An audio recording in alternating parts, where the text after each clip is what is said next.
Corbett and her father, Thomas Martins, will spend more time in prison. A judge in Davidson County sentenced the pair to 4 to 6 years, but they will only serve 7 months to 2 years after getting credit for the 3 years and 8 months that they have already served. The judge sentenced Molly Corbett and her father, Thomas Martins, to between 4 years 3 months and 6 years 2 months in prison for the voluntary manslaughter of Jason Corbett.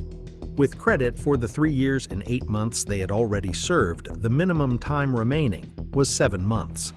7 months for a man who had been struck at least 12 times in the head with a baseball bat and a concrete paving brick.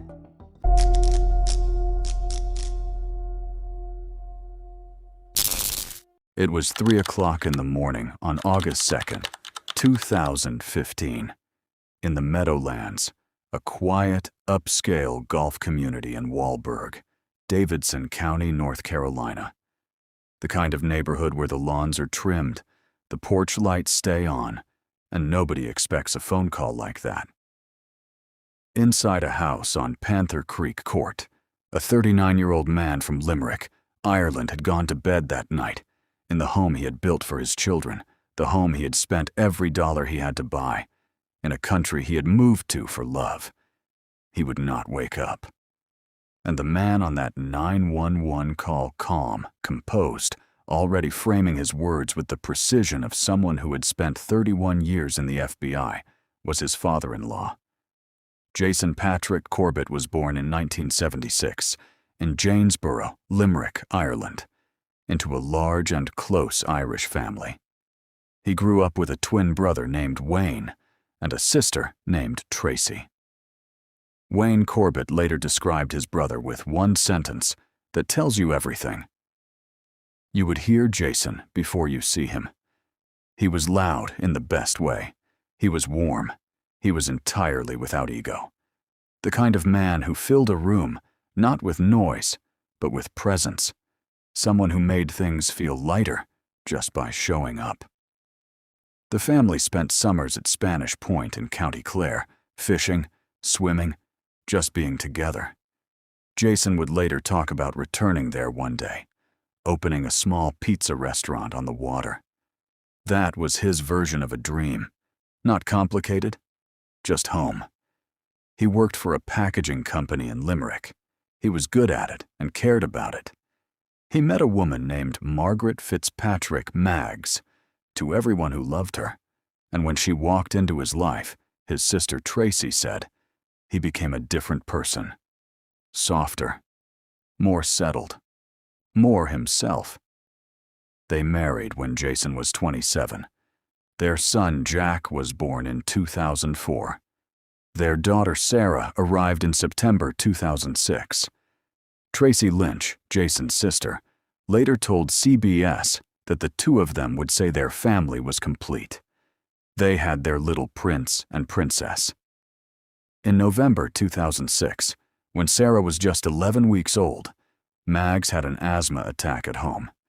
She had suffered from asthma her whole life. Her sister Catherine was there that night. She watched Maggs reach desperately for her inhaler. Jason carried her to the car and drove to University Hospital Limerick as fast as he could. Maggs died on the way. She was 31 years old. Jack was 2. Sarah was 11 weeks. What Jason Corbett did in the years that followed says almost everything you need to know about who he was. He did not retreat. He did not leave the children with relatives while he processed his grief alone. He raised them, worked, kept the household running, and he went to Mag's grave every day. Sometimes more than once. He brought flowers. He brought cards. He read her the newspaper. He told her how the children were getting on. In April 2008, Jason posted an advertisement for a live-in au pair. He needed help with the children. He was doing it alone, and they were still so young. The person who responded was a 24-year-old woman from Knoxville, Tennessee, named Molly Martins. She moved to Limerick that spring. And from that moment, the story of Jason Corbett began to move in a direction nobody around him fully saw coming until it was too late. Molly Martins had grown up in Knoxville, Tennessee. She had attended Clemson University, but left without finishing her degree. She later told Ella magazine she had felt inadequate and struggled to find direction. What Jason's family did not know when she arrived in Limerick, and what Molly did not disclose, was that she had been released from a secure psychiatric unit at Emory University Hospital in Atlanta just weeks before she flew to Ireland. She would not tell Jason about her mental health history until weeks before their wedding in 2011. There was something else. When Molly left for Ireland to become Jason's au pair, she was still engaged to another man, a man named Keith McGinn. They had been together. She left without fully ending it. And before she had even met the Corbett family in person, she had already begun constructing a story about who she was to them. At Jason and Molly's wedding in 2011, a bridesmaid pulled Tracy aside and mentioned something Molly had told her, that she had been childhood friends with Mags, that they had exchanged letters, that she had come to Ireland as a kind of tribute to their friendship, that Mags had died of cancer. Mags did not die of cancer. She died of an asthma attack, and Molly had never known Mags at all.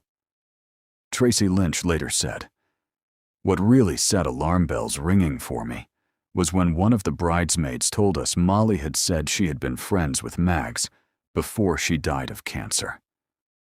Why would anyone create that story? Jason's best friend and groomsman Paul Dillon noticed something else at the wedding. He pulled Jason aside and told him he was the most unhappy man he had ever seen on his wedding day. He asked him to leave, to just get on a plane and go home. Jason said he couldn't. He had made a commitment. He was that kind of man. After the wedding, the family moved to North Carolina. Jason had transferred his work with the same packaging company to the Winston-Salem area. He bought the house at Panther Creek Court in Walburg for $390,000, the proceeds from the sale of his Limerick home, combined with his life savings. He then gave Molly $80,000 to furnish it. He contributed $49,000 toward her father, Tom's wedding. He spent $25,000 on fertility treatments for Molly after they tried and failed to have children together. He gave everything he had, financially, emotionally, completely. From the outside, Panther Creek Court looked exactly like what it was supposed to be, a settled, comfortable family home. Jack and Sarah had a stepmother. Jason had a partner. The neighborhood was quiet and safe, but underneath, things were already shifting. Jason consistently refused to allow Molly to formally adopt Jack and Sarah. He processed their legal resident status through his own job specifically, so that if anything ever happened to him, Irish law would allow them to be repatriated to Ireland. His sister Tracy and her husband David were named in his will as the children's legal guardians. Molly wanted those children as her own, legally, permanently. In 2013, before any visible crisis in the marriage, she sought legal advice on her custody rights in the event of a divorce. In late 2014, she consulted a lawyer again about her rights to the children. It didn't happen all at once. It built little by little. Jason told his sister he was unhappy. He spoke more than once about returning to Ireland. He had, investigators would later confirm, arranged to transfer $60,000 to Ireland in preparation for a move home with Jack and Sarah, but without Molly. A friend of Jason's named Lynn Shanahan also. Sarah's godmother said later, "She was playing the long game. She was telling people he had been abusive. She would have a case to get the children from him." And Molly's father, Thomas Martins, a 31-year FBI veteran, had made his feelings about his son-in-law known. A former co-worker named Joanne Lowry testified at trial that approximately 2 months before Jason's death, Tom Martin said to her, plainly, "That son-in-law, I hate him." 2 months before Jason Corbett was beaten to death. On the evening of Saturday, August 1st, 2015, Thomas Martins and his wife Sharon arrived at the Corbett home in Walburg. An unexpected visit. Jason's neighbor David Fritzsche had spent part of that afternoon with him. They cut their grass together and had a few beers. Fritzsche later said Jason seemed completely fine. Not intoxicated, not agitated. Tom and Sharon were settled into the basement guest room. The family went to bed. At 3:02 in the morning on August 2nd, 2015, Tom Martins called 911 from 160 Panther Creek Court. Davidson County 911, what is the address of your emergency? My name is Tom Martins. I'm at 160 Panther Creek Court, and we need help. Okay, what's going on there? My daughter's husband, my son-in-law, got in a fight with my daughter. I intervened, and I think he's in bad shape. We need help. Okay, what do you mean he's in bad shape? He's hurt? He's bleeding all over, and I may have killed him. The operator asks what he means. He says, he's bleeding all over, and I may have killed him. When asked with what, he says, a baseball bat. When told to check Jason's airway, Tom says, it's a mess. When paramedics arrived at Panther Creek Court, what they found inside the master bedroom was one of the most disturbing crime scenes any of them had encountered. Blood spatter covered the walls. Blood covered the bathroom floor. One first responder, upon entering, was so overwhelmed by the amount of blood that he asked Tom and Molly where the gun was. He believed Jason had been shot. There was no gun. The weapons, a Louisville Slugger aluminum baseball bat and a concrete paving brick, were on the bedroom floor. Jason lay on the floor naked, feet toward the bed, head near a bloodied vacuum cleaner. When paramedics attempted to move him and treat him in the ambulance, pieces of his skull fell away. He never regained consciousness. At 3:24 in the morning, paramedics ceased efforts. Jason Corbett was pronounced dead. He was 39 years old. Paramedic Michelle Capps observed something that would trouble her for years. The blood on the carpet had already begun to congeal.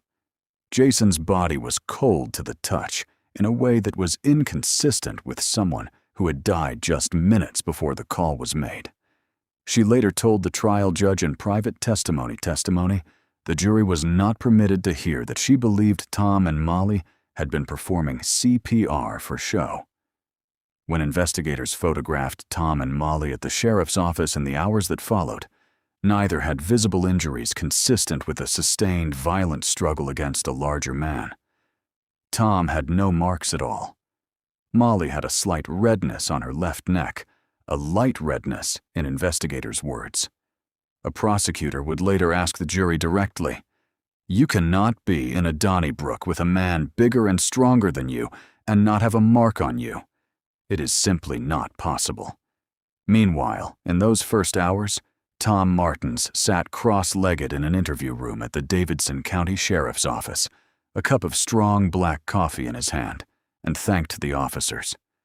Less than 2 minutes into the interview, he said, "Perhaps it would be helpful if I just kinda launched into the story, because it will contribute to my state of mind."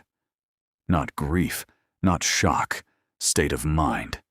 He had spent 31 years as an FBI special agent and trained interrogator. He knew exactly what a successful self-defense claim required, and he began building one in real time from the first moment he sat down. 2 days after Jason's death, Molly filed legal proceedings to be appointed guardian of Jack and Sarah. An Irish consular official contacted the social worker assigned to the case and reported that Molly was attempting to have Jason's body cremated before his family could arrive from Ireland. The cremation was blocked. Molly later required Jason's family to sign a legal agreement to cover the costs of the funeral and the repatriation of his body before she would grant them access to his remains. On August the 26th, 2015, following a funeral service at Our Lady Queen of Peace Church in Limerick, Jason Corbett was laid to rest at Castle Mungret Cemetery.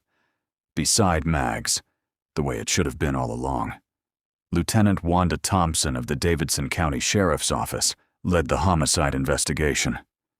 When she later spoke about arriving at Panther Creek Court that night, she put it simply. Her husband has horrific injuries. They don't appear to have any.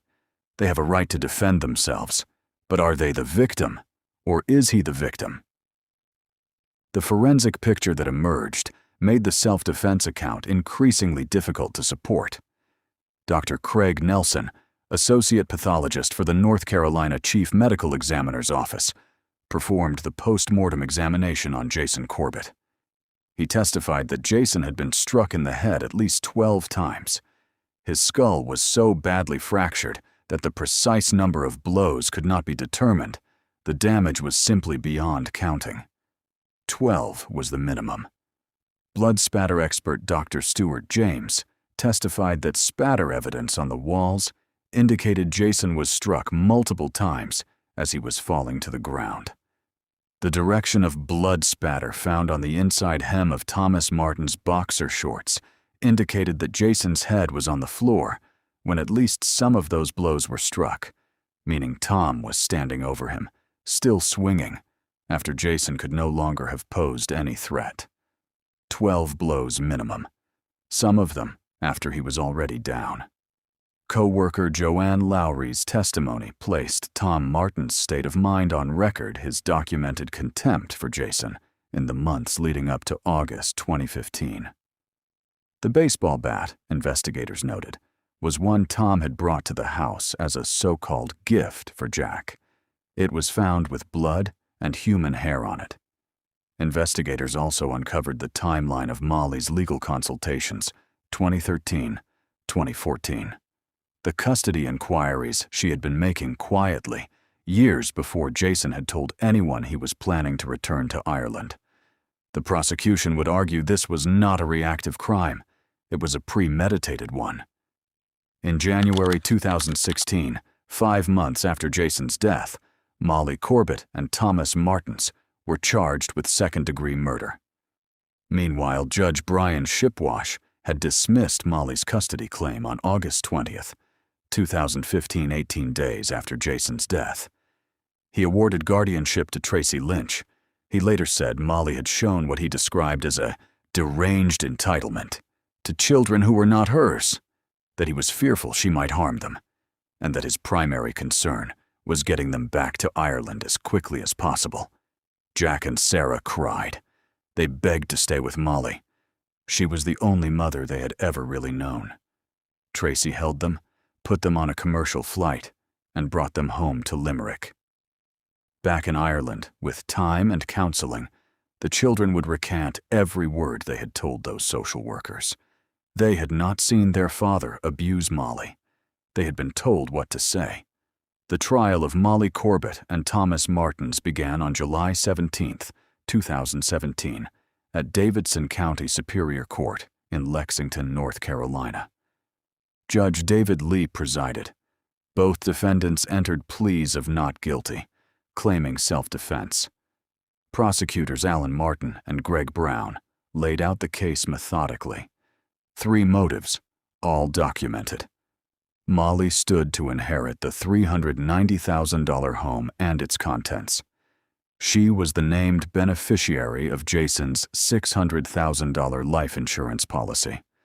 And most critically, she would gain permanent custody of Jack and Sarah, the children Jason had refused to let her adopt, the children she had been consulting lawyers about since 2013. The prosecution walked the jury through the forensics, 12 blows minimum. Blood spatter indicating Jason was already on the ground when some of those blows were delivered. Neither defendant with injuries consistent with their account of a violent struggle. Jack and Sarah asleep upstairs throughout. They heard nothing. Prosecutor Alan Martin told the jury, Jason Corbett didn't have to die. Not in his bedroom. Not at the hands of the woman he came to America for, or her father. None of this had to happen. The defense, led by Walter Holton for Molly, argued that Jason had been a controlling and volatile husband. 5 women testified that Molly had endured years of his unpredictable temper. The defense played audio recordings secretly made by Molly of Jason arguing with her at home. His voice could be heard raised. The children could be heard asking their parents to stop fighting. What the defense could not explain was the number of blows. What it could not explain was why neither defendant had a mark on them.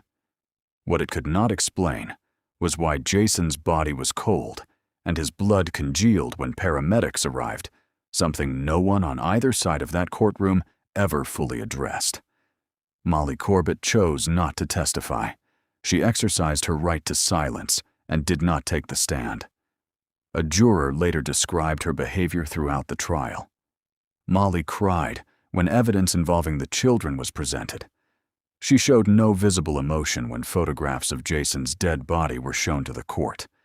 The juror described her as very manipulative. The jury deliberated for 3.5 hours across 2 days. On August 9, 2017, they returned their verdict. Guilty. Both of them. Second-degree murder.